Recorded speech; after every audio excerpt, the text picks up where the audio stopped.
FORA.tv. The world is thinking.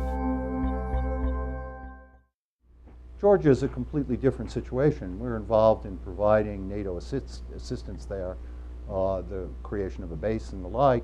But this was not a case in which armed conflict was something that we were involved with. And it was not a case in which U.S. policy was advanced by armed conflict, either by the Georgians or by the Russians. I agree with Secretary Perry that what the Russians did there, I think his word is a good one, is appalling. I think that we need to invest in strengthening Georgian capabilities to deter and diminish the likelihood that the Russians do that again. I note that the Georgians were able to destroy Russian aircraft and Russian tanks, so there wasn't a nil capability there, but it was not a capability designed to support either aggressive action or an onslaught such as the Russians generated. And I think the U.S. role in that circumstance was most appropriately to try and dampen the propensity for either the Georgians or the Russians to initiate armed conflict there.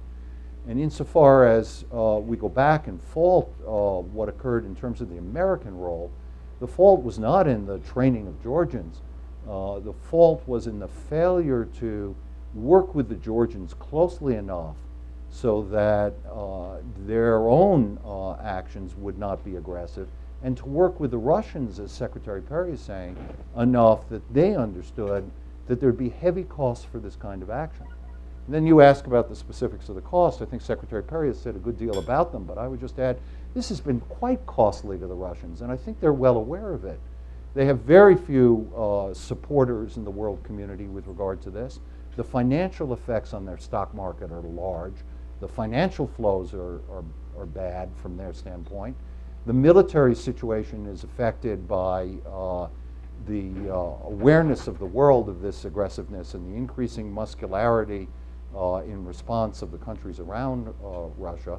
Things like our signing of an agreement with the Poles for the putting in place of the missile interceptors is an important step that obviously the Russians regard as a cost.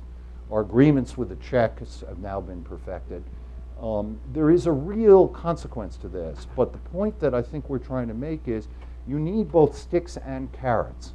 And you need, in the end, the aim of this is not simply to punish something. It is to create a safer world. And it is to create a world in which the Russians will be less likely to do this vis-a-vis their neighbors. And to do that, we need to try and draw Russia further into the community of nations and recognize that to deter this kind of conduct, we need both sticks and carrots.